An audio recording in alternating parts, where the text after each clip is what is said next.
Condoms for endangered species? Shouldn't they be, you know? The connection between endangered species and condoms isn't exactly crystal. And when you're talking about saving the planet by having sex, you can get some pretty interesting questions.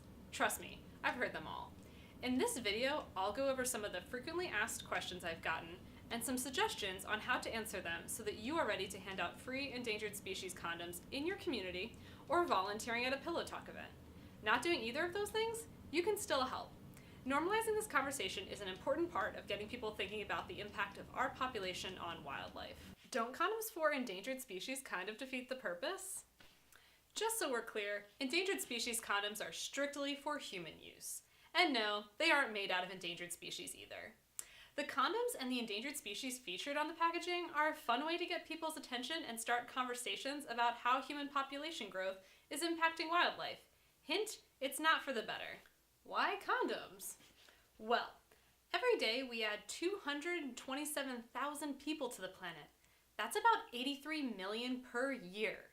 The global population is already over 7 billion people and is expected to surpass 10 billion by the end of the century.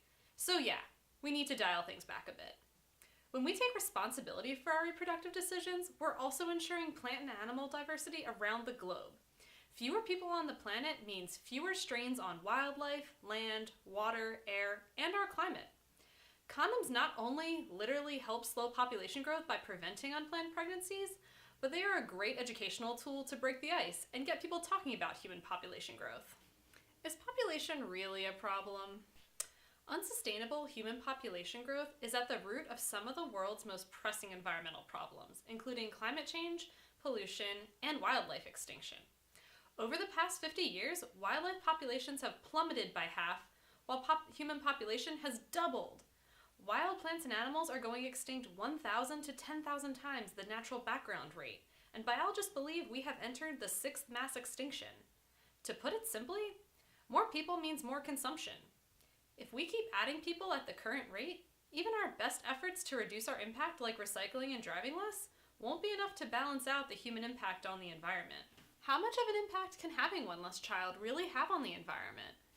Having one less child saves over 58 tons of carbon dioxide emissions per year. 58 tons! Every year! In fact, it's 20 times more effective at reducing greenhouse gas emissions over your lifetime than many other eco-friendly actions, like recycling and getting a hybrid car combined.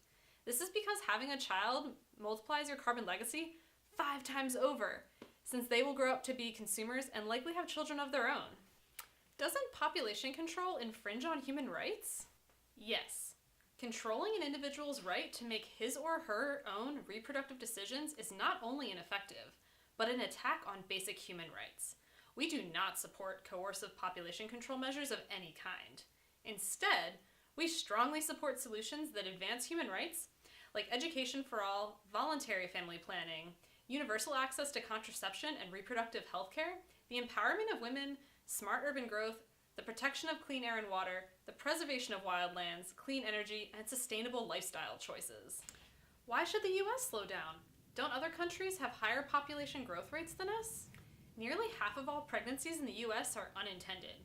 So even though our fertility rates are not as high as those in other nations, we still have a lot of work to do to take full responsibility for our reproductive futures. Plus, it's not just all about numbers. The American lifestyle has an outsized effect on the planet. In terms of climate change alone, Americans have the largest carbon footprint in the world.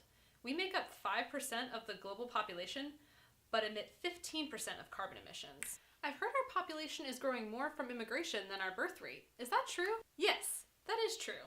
But population is a global issue, not just any one country's issue.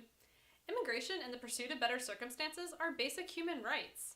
While there's room for debate over the best methods to manage immigration, we do not view it as the way to address population growth, overconsumption, urban sprawl, unsustainable growth, and the effects they have on wildlife and the wild places that they need to survive and thrive. There you have it. 7 not so tricky after all questions. People may still stump you with new questions, but don't panic. We're here to help. If someone asks you something you just don't know the answer to, be honest and direct them to get in touch with one of the other experts working on population and sustainability issues at the Center for Biological Diversity by emailing us at condoms@biologicaldiversity.org.